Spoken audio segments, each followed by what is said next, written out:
छोटे शेयर ऊंची छलांग। और हमें काफ़ी सारे दर्शकों के सवाल मिल चुके हैं। साईं प्रवीण जी की सुपर चैट से मैं क्वेश्चन शुरू करूंगा। ऋषभ इंस्ट्रूमेंट, इसमें एंट्री लॉन्ग टर्म के लिए लेना चाहते हैं रचित जी, ये क्या करें इस काउंटर पर? साई प्रवीण जी ने आज दिया है मुझे बाउंसर बहुत पहली बार। ऋषभ इंस्ट्रूमेंट। आई 9% एम। चला हुआ है, ये खुद बाउंसर झेल के ऊपर आ चुका है।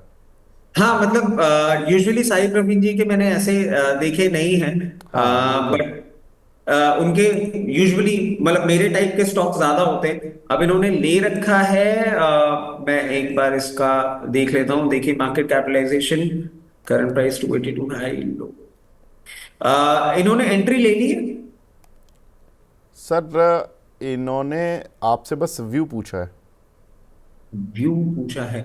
देखिए वैसे तो साई प्रवीण जी को पता है कि ऐसे काउंटर से मैं बहुत कंफर्टेबल नहीं रहता हूं। बट जो मैं चार्ट देख पा रहा हूं ना, इसमें एक बाइंग जरूर अभी देखने को मिली है। और इसके पहले इसने एक बाइंग रजिस्टर करी थी एंड ऑफ मार्च 24। और अभी जिस तरीके से चल रहा है, मैं समझता हूं एक बार आपको 307 रुपए तक का मूवमेंट करता हुआ दिखा सकता है। अगर लोअर लेवल्स पे लिया है चाहे तो वहां प्रॉफिट बुक कर सकते हैं। ठीक है, मतलब एंट्री किन लेवल्स पर करें? क्योंकि ये एंट्री लॉन्ग टर्म के लिहाज से लेना चाह रहे हैं। यानी इन्होंने पढ़ाई वढ़ाई तो की हुई है, शायद ये बस टेक्निकल लेवल ही अच्छा। करना चाह रहे हैं। क्योंकि अच्छा सब ठीक है। ऋषभ इंस्ट्रूमेंट में कोई बिना पढ़े नहीं बात करेगा। हाँ तो देखिए टेक्निकल लेवल से मैं आपको बोलूंगा 245 से 240 की रेंज होगी वहां पे। और ये अभी जिस तरीके से मूवमेंट कर रहा है आपको बहुत इजीली दिख भी सकता है। उस रेंज में चाहे तो डेफिनेटली एंट्री कर सकते हैं। ठीक है, तो यहाँ पर सर ने बता दिया कि किन लेवल्स पर आपको एंट्री करनी चाहिए। कुछ और सवाल हमें मिल रहे हैं। शर्मी जोशी जी का सवाल है, HAL पर बात हम कर ही रहे थे, कोचिन शिपयार्ड पर भी बात कर रहे थे पीछे। 4725 का HAL लिया हुआ है और कोचिन शिपयार्ड 1660 का लिया हुआ है। अभी सर शॉर्ट टर्म में क्या सेलिंग टारगेट रखें इन दोनों काउंटर पर? सर देखिए अगर आप 5200 तक का आप एक बार टारगेट लेके चल सकते हैं HAL में। और कोचीन शिपयार्ड की अगर हम बात करेंगे तो सेकंड, कोचीन शिपयार्ड आज भी अच्छा मूवमेंट दिया है। और मैं समझता हूं आप अगर इसको थोड़े से समय के लिए भी होल्ड करते हैं बहुत कंफर्टेबली, आपको ये 2180 से 2260 का लेवल दिखा सकता है। तो चाहे तो वहां पे एग्जिट कर सकते हैं। ठीक है, अगला सवाल मिला है हमें मोहित जी का, जियो फ्रांस में एंट्री लेने क्या? जियो फाइनेंस में आप एंट्री तब लें जब आप एक लॉन्ग टर्म इन्वेस्टर हो। अभी इसने एक ब्रेकआउट तो दिया है। अगर आप इसको ट्रेडिंग बेट की तरह ले रहे हैं तो 300 तक के टारगेट्स के लिए यहाँ एंट्री ले सकते हैं। मगर अगर आप लॉन्ग टर्म इन्वेस्टर हैं तो मैं कहूंगा अभी नहीं, कूल ऑफ करें, वापस से 235 के लेवल्स पे आए, वहां पे एंट्री ढूंढिएगा। ट्रेडिंग बेट के लिए जो आप पोजीशन ले रहे हैं उसमें एक स्टॉप लॉस भी अपना लगा के चल लीजिएगा 258 रुपए का। तो जिस तरीके का आपका बेट है उस तरीके की प्राइसिंग लगा के ट्रेड करें। ठीक है, अनमोल सिंह जी पूछ रहे हैं सर, त्रिवेणी इंजीनियरिंग 466 रुपये के शेयर लिए हुए हैं, होल्ड करें या लॉस बुक कर लें? देखिए लेकिन ना बहुत ज्यादा बातें हो गई हैं एथेनॉल को लेके। और शुगर सेक्टर ओवरऑल पूरा का पूरा प्रॉफिट टेकिंग में आ गया है। और मैं समझता हूं कि बहुत हद तक आप इसमें माने तो वर्स्ट इज बिहाइंड अस। अब अगर आपने हायर लेवल्स पे ले रखा है ये वो प्राइस बिल्कुल भी नहीं होगी जहां पे मैं आपको बोलूंगा कि आप अपना लॉस बुक करें। अभी थोड़ा सा वेट करें। मैं समझता हूं ये कहीं ना कहीं आपको 416 से 412 की रेंज में एक बार सपोर्ट लेता हुआ दिखेगा। और उसके बाद 465 से 80 तक का मूवमेंट करता हुआ दिखा सकता है। वेट फॉर सम टाइम, वो लेवल्स आए फिर से सर के शो में आके एक बार हमसे सवाल करें, हम रिविजिट करेंगे फिर आप। जी, एक हमारे दर्शक हैं, वो महिंद्रा हॉलीडेज़ के बारे में पूछ रहे हैं। सर महिंद्रा हॉलीडेज़ पर आपका व्यू, 1000 शेयर है, इन्होंने 337 के लिए हुए हैं। अ, इसको कहाँ तक होल्ड कर सकते हैं? 3 से 4 महीने का व्यू है इनका। महिंद्रा हॉलीडे 3 से 4 महीने के लिए ही इनको रखना है। और 300 कितने पे लिए हैं सर? 337 पर लिए हैं अभी 345 चल रहा है, तो तो प्रॉफिट में तो देखिए, अभी भी है। वैसे वैसे काउंटर में कोई प्रॉब्लम नहीं है। और अभी आप देखिए, लेटली इनके बहुत सारे इन्होंने इंटरनेशनल टाइप्स भी किए थे, जो कि अब इनके रेवेन्यू फिगर्स में भी देखने को मिल रहा है। इनके नए रिजॉर्ट्स भी आने वाले हैं। इस पर्टिकुलर इनके ट्रेड में मुझे प्रॉब्लम एक ही दिख रही है, that is the time horizon. Time horizon क्योंकि आपका कम का है, मैं आपको ये सजेस्ट करूंगा कि 368 से 372 की रेंज में आप एक बार प्रॉफिट बुक करें और निकले। रीजन बीइंग कि टाइम होराइजन आपका कम है। अगर आप अपना टाइम होराइजन स्ट्रेच कर सकते हैं, तो मैं आपको बोलूंगा कि अगर आप इसको मीडियम टर्म के लिए भी होल्ड करते हैं, तो बहुत कंफर्टेबली आपको 425 से 440 का लेवल ये दिखाने का दमखम रखता है। ठीक है, अगला सवाल लेते हैं। एक हमारे दर्शक हैं, ये रिलायंस पावर पर पूछ रहे हैं, बनी वर्ड का नाम से इनका आईडी बना हुआ है। सर 40 रुपये के लिए हुए हैं, प्लीज़ टारगेट बता दीजिए। कल इसमें अच्छा मूव था, आई थिंक परसों या कल मैं देख रहा था स्क्रीन पर, करीब 10% से ज़्यादा का मूव था। देखिए, अगर आप शॉर्ट टर्म के टारगेट्स ही देख रहे हैं तो मैं ज्यादा नहीं दे पाऊंगा आपको। 4760 48 तक का आपको देखने को मिल सकता है। मगर अगर आप अपनी अवधि थोड़ी सी बढ़ाते हैं और 54 रुपए को ये ब्रेक करता है, उसके बाद आपको ये 64 रुपए तक और 68 रुपए तक मूवमेंट दिखाने को मिल सकता है। अपनी टाइम होराइजन के साथ अपने लेवल्स देखें और पोजिशन से एग्जिट करें। ठीक है, त्रिवेणी इंजीनियरिंग 466 रुपये के लिए हुए हैं अनमोल जी ने, क्या करें इसमें, होल्ड करें या लॉस बुक करना पड़ेगा? नहीं, अभी सर यही तो सवाल लिया था ना अपन ने, माफ़ दो तीन कीजिएगा, सवाल। माफ़ नहीं कीजिएगा नहीं, यहाँ। बिल्कुल नहीं। त्रिवेणी इंजीनियरिंग में यही हमारा बात थी कि 416 412 तक आ सकता है। उसके बाद 65 से 80 रुपए, 465 से 80 रुपए तक का मूवमेंट दिखा सकता है। बहुत जी बीटन डाउन हो चुका है, बट एक रिवर्सल का कैंडिडेट भी बन रहा है। ठीक है सर, क्योंकि बहुत सारे सवाल सर वो रिपीटेटिव हो जाते हैं, दैट्स तो व्हाट। हाँ, क्योंकि अब एच पर देखिए बहुत सारे सवाल फिर दूसरे दूसरे आईडी से आ रहे हैं। अभी सवाल है सर, एसबीआई और जेएसडब्ल्यू इंफ्रा, इन पर आपकी राय चाहिए। पीएम के नाम से एक आईडी बना हुआ है। सर एसबीआई पे हम नजर डाल दें तो देखें, एसबीआई का ना रिजल्ट एक्सपेक्टेड है 16 को।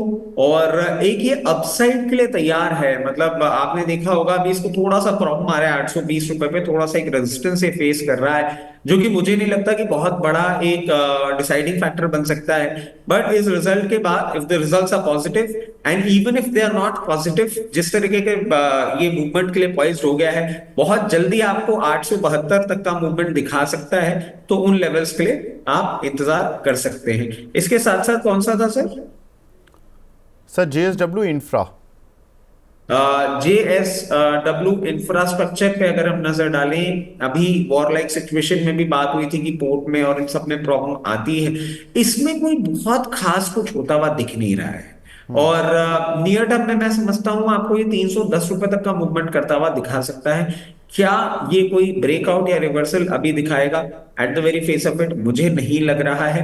और चाहें तो इससे दूरी बनाए रखें, और अगर लोअर लेवल्स पे ले रखा है 310 के आसपास, आप चाहें तो प्रॉफिट बुक कर सकते हैं। सुधीश झा जी की सुपर चैट पर सवाल मिला है, एलआईसी 830 रुपये के लिए हुए हैं सर, 1000 क्वांटिटी है, लॉन्ग टर्म का व्यू रखना चाहते हैं, क्या करें? एलआईसी हाउसिंग फाइनेंस, एलआईसी कौन सा इंश्योरेंस? सर एलआईसी हाउसिंग तो नहीं होगा, ये एलआईसी लिखा हुआ है इन्होंने, तो एलआईसी में इसको मान के चल रहा हूँ, क्योंकि यही 830 की रेंज का भी है। ठीक है सर। तो एलआईसी की अगर हम बात करते हैं तो देखिए, एलआईसी अभी आप इसको होल्ड करें। थोड़ा सा ये रेजिस्टेंस दिखा रहा है 860 की रेंज में, जो कि, और सर एक और डेटा भी आया था अभी, इंश्योरेंस में भी इनका करीबन 10% का प्रीमियम बढ़ा था। इफ आई एम करेक्ट, ये डेटा शायद कल शाम को ही आया था। और उसके बाद आपको एक करेक्शन जरूर देखने को मिल रहा है, बट ये 860 को ब्रीच करके और बहुत कंफर्टेबली आपको 940 रुपए तक का मूवमेंट दिखा सकता है इन मीडियम टर्म। आप चाहें तो मीडियम टर्म के लिए इसको होल्ड कर सकते हैं। ठीक है, एक हमारी दर्शक हैं, काफ़ी बड़ा आईडी बना हुआ है, अखिल हैं शायद, ये पॉलीकैब में इनका सवाल है, सर क्या करें इसमें, टारगेट स्टॉप लॉस क्या रखना है? देखिए पॉलीकैब में अगर आपने पोजीशन बना रखी है तो हम पहले चले जाते हैं टारगेट पे। ये करंट लेवल्स पे करीबन आपको 6050 पे एक ब्रेकआउट दे रहा है। उस ब्रेकआउट को अगर ये प्रॉपर्ली सस्टेन कर लेता है तो एक बार आपको 6760 से 6800 तक का मूवमेंट दे सकता है। और यहाँ पे स्टॉप लॉस जो है वो थोड़ा सा डीप है। जिस तरीके के टारगेट्स हैं उस तरीके का ही स्टॉप लॉस है। 5440 क्लोजिंग बेसिस अगर आप स्टॉप लॉस के साथ इन टारगेट्स को मेंटेन करते हैं तो आने वाले समय में आपको देखने को मिल सकता है। ठीक है। अमेंद्र चौहान, इनका सवाल है सर, सीजी पावर में एंट्री ले सकते हैं क्या इस रेट पर शॉर्ट टर्म के लिए, 1 से 2 महीने के लिए? देखिए एक तो ना 1 से 2 महीने का टाइम होराइजन बहुत खराब होता है। और वो और ज्यादा खराब हो जाता है looking at the kind of volatility that we are seeing. 1 से 2 महीने के लिए तो मैं आपको नहीं सजेस्ट करूंगा। मगर अगर आप मेरी रिक्वेस्ट मानते हैं और थोड़ा सा टाइम होराइजन आप अपना बढ़ा सकते हैं तो मैं आपको ये चीज सजेस्ट करूंगा कि पूरा का पूरा यहाँ डिप्लॉय ना करें। अराउंड 20-25% यहाँ डिप्लॉय करें क्योंकि मार्केट वॉलेटाइल है। एक बार हो सकता है आपको 636 रुपए 640 रुपए का ये भाव दिखाए और वहां पे आप अपनी पोजीशन और बढ़ाएं। और उसके बाद जो इसके इमीडिएट टारगेट्स आते हैं 726 रुपए, और 726 रुपए के बाद अगर आप मीडियम टर्म के लिए होल्ड करते हैं तो 760 रुपए तक का मूवमेंट आपको ये दिखा सकता है। बट वैल्यूएशन थोड़े से स्ट्रेच चल रहे हैं और टाइम होराइजन में मेरा कंफर्ट नहीं हो रहा है। तो अगर इस टाइम होराइजन के साथ अप्रोच करें तो प्लीज ना करें, कहीं और 2-3 महीने के लिए फंड डिप्लॉय कर दें, वो बेटर रहता है। ठीक है। हरविंदर गिल जी का सवाल है सर, CDSL लिया है, क्या करें? सर इन्होंने प्राइस दी है? नहीं सर, प्राइस नहीं बताया इन्होंने। ठीक है। मैं समझता हूं आपने लोअर लेवल्स पे ही ले रखा है और बहुत ना इसको रेजिस्टेंस फेस हो रहा है करंट लेवल्स में। मतलब आप देखिए 1360-70 तक जाते जाते ऐसा बिहेव करता है जैसे कि इसकी सांस फूल रही है। बट अब अगर आप मेरी माने एक शॉर्ट टू मीडियम टर्म ये इस लेवल को ब्रीच करने वाला है और ब्रीच करके इमिडिएटली आपको ये अब एक अच्छे अपसाइड के लिए तैयारी दिखा रहा है। 1580 से 1600 short to medium term maintain करते हैं तो ये टारगेट्स आपको देखने को मिल सकते हैं। एक बड़ा इंटरेस्टिंग सवाल मिला है किरीत कोठारी जी का। PCBL नाम शेयर का नॉर्मल है, प्राइस मैं बताऊंगा तो थोड़ा सा एबनॉर्मल लगेगा रचित भाई, 105 रुपये का लगा हुआ है। अब चलिए ये भी नॉर्मल आप हो गए, लेकिन अब क्वांटिटी सुन लीजिए, 78,000। अब वो बोल रहे हैं कि मैं 22,000 और लेना चाहता हूँ। लॉन्ग टर्म का व्यू है ये, तो मैं समझ ही गया कि लॉन्ग टर्म अच्छे से ही रखते हैं, क्योंकि 105 वाला 380 470 देखने के बाद कोई आदमी शॉर्ट टर्म वाला तो हो ही नहीं सकता। इतनी बड़ी पोजीशन रचित भाई, करीब करीब 1 करोड़ रुपए की हो गई आई थिंक। ये चाह क्या रहे हैं? पैसा कमाना और क्या रचित हाँ भाई, पैसा कमाना, और 3 गुना से ज्यादा पैसा कर भी चुके हैं। इसमें कोई मतलब उनका हाँ, मतलब मैं वो वही गलत नहीं समझना हुए हैं, वो अच्छा पैसा बना रहे हैं, क्या दिक्कत है?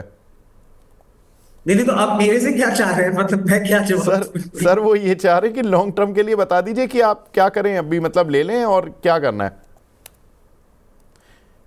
सर देखिए अगर आप ये दोनों बातें मुझे नहीं बताते, एक इनकी बाइंग प्राइस और एक इनकी क्वांटिटी, तो मेरा क्या है, जो अभी हम कुछ देर पहले डिस्कस नहीं कर रहे थे, एक नॉर्मल अलग माइंड फ्रेम में बातें चलने लग जाती है। अब आपने मुझे एक तो क्वांटिटी बता दी है और एक प्राइस बता दी है। अब मैं इनको क्या बोलूं कि 334 रुपए आता है, वहां पे सपोर्ट मिलेगा, वहां पे खरीद ले।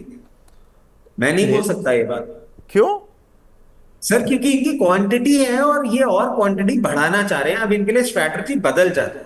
सर स्ट्रैटेजी लेकिन एक बदल चीज़ कैसे बताइए ना, जाती एक चीज़ बताइए रचित भाई, आप क्यों घबरा रहे हैं? वो रेट तो वो भी देख रहे होंगे स्क्रीन पर, किरीट जी, तो उन्होंने रेट है? देख के ही बताया, रेट देख के ही पूछा है कि अब हो सकता है आप ये भी मान के चलो ना कि इनके पास 1 लाख शेयर हुए।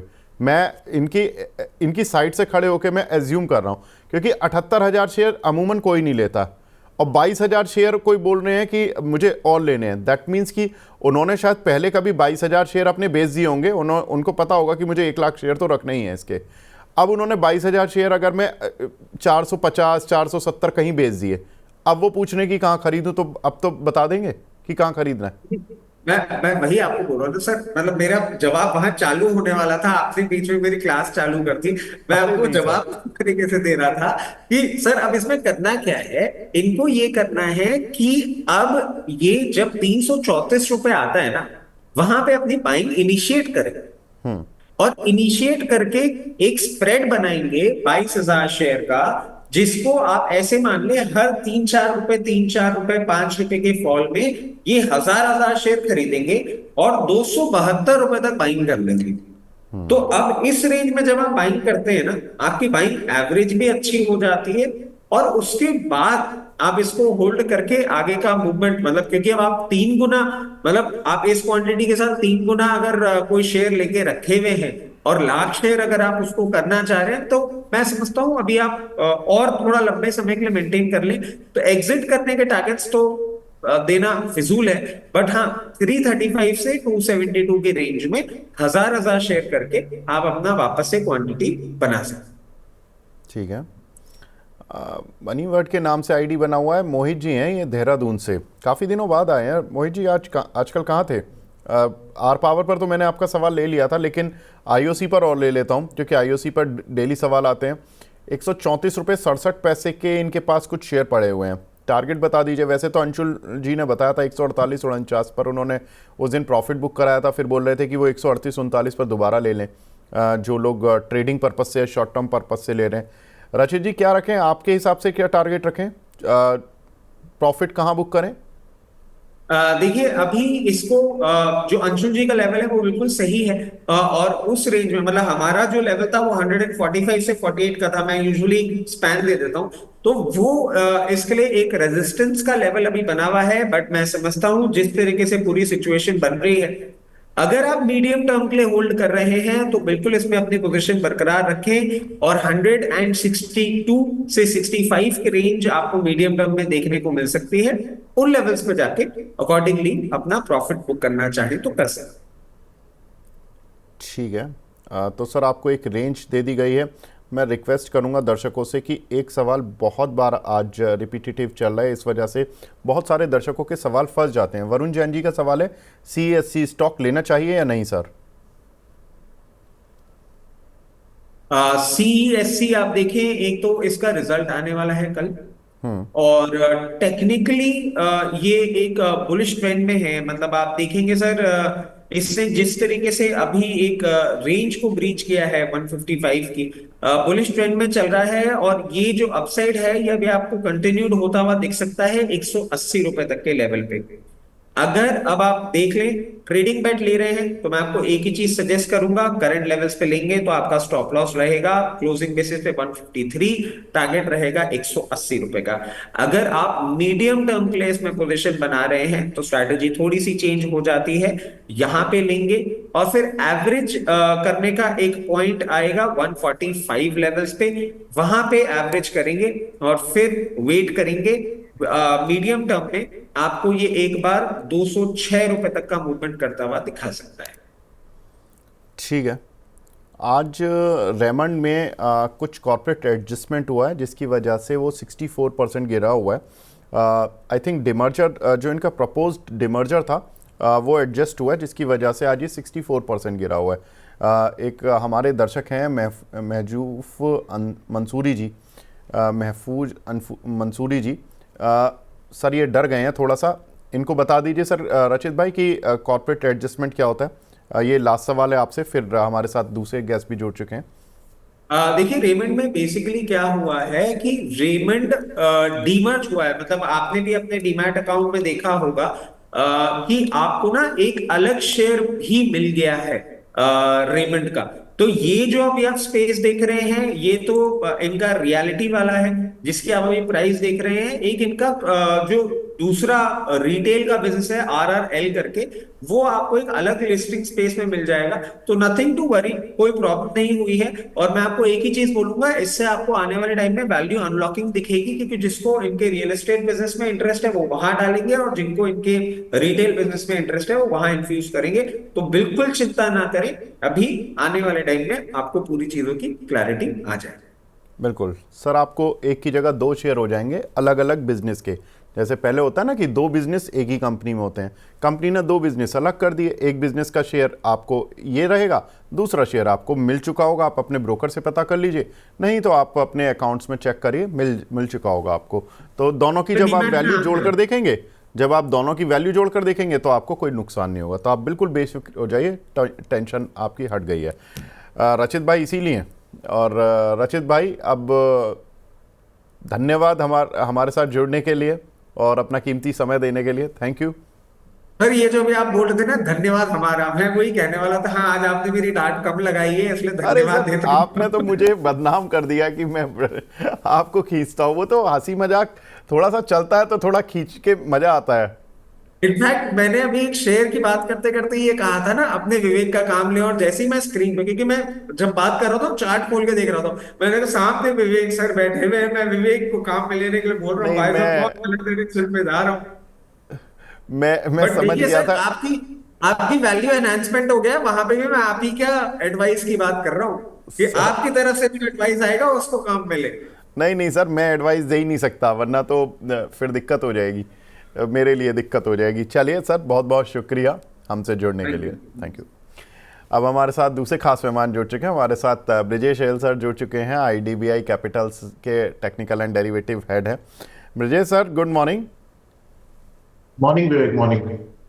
सर, 3 दिन तो थोड़ा मस्ती रही होगी मार्केट में कि 3000 पॉइंट की एक तेजी देखने के बाद कल के 1200 पॉइंट तो ऐसा लगा होगा चलो कोई बात नहीं, चले गए कोई बात नहीं, इतने बड़े उछाल के बाद इतना तो बनता है। अगर ये 1200 पॉइंट मंडे को आते, पहले -1200 आते, फिर ट्यूसडे को 3000 आते, तो मंडे की जो इवनिंग थी वो काफ़ी ख़राब होने वाली थी।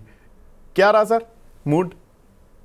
मुझे कहीं ना कहीं लग रहा है कि लाइक हम लेवल्स के हिसाब से अगर बात करें तो 24,500 का जो लेवल है वो कहीं ना कहीं हम काफी स्ट्रांगली हमने वो उसको क्रॉस किया है। तो ये क्या है, मुझे लग रहा है कि अभी ये ज्यादातर ये रेंज में होने वाला है, ऐसा कोई नया तेजी नहीं होने वाला है। और मुझे ऐसा पैनिक वाला फिगर फिलहाल कहीं ध्यान में नहीं आ रहा है। इंडिया विक्स है जो थोड़ा वॉलेटिलिटी दिखा रहा है, बट देन 24,000 का जो लेवल है काफी स्ट्रांग डिमांड जोन लग रहा है, क्योंकि पिछली बार जब गिरा था 24,000 का लेवल ब्रेक नहीं करा था। तो मुझे लग रहा है कहीं ना कहीं मार्केट में सपोर्ट है।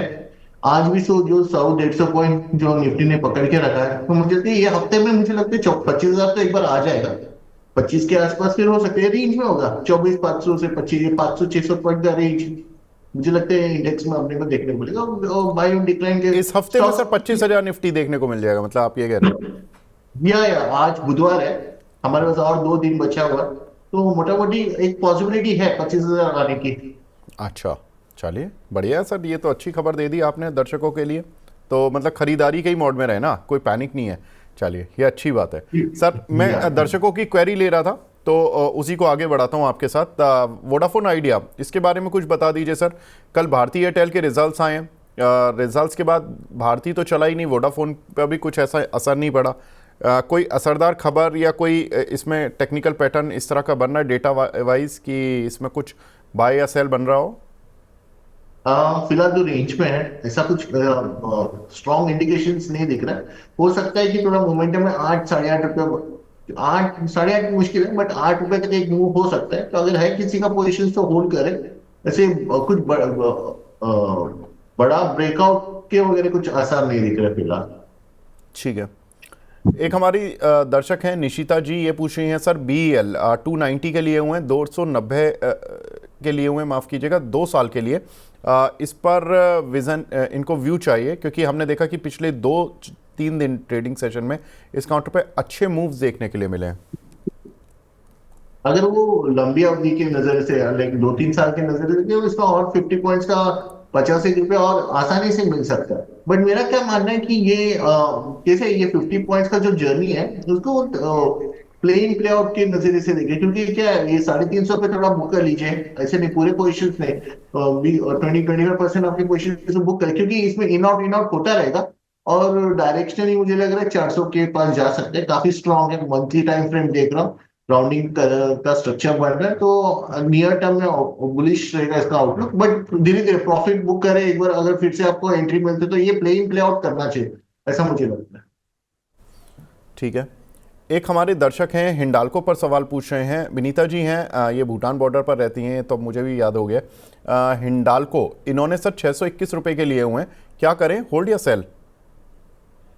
होल्ड करें, क्योंकि मेटल्स में ये हफ्ता मुझे लग रहा है कि इसमें मेटल्स में थोड़ा मोमेंटम दिखने को मिल सकता है। 665 का लेवल है जहां पे एक ट्रेडिंग अपॉर्चुनिटी है, तो वो पोजीशन को होल्ड करें। 650 तो डेफिनेटली क्रॉस कर जाएगा हिंडाल्को। 65-70 के आसपास मुझे लगता है एक बार प्रॉफिट ले लेना चाहिए। ठीक है।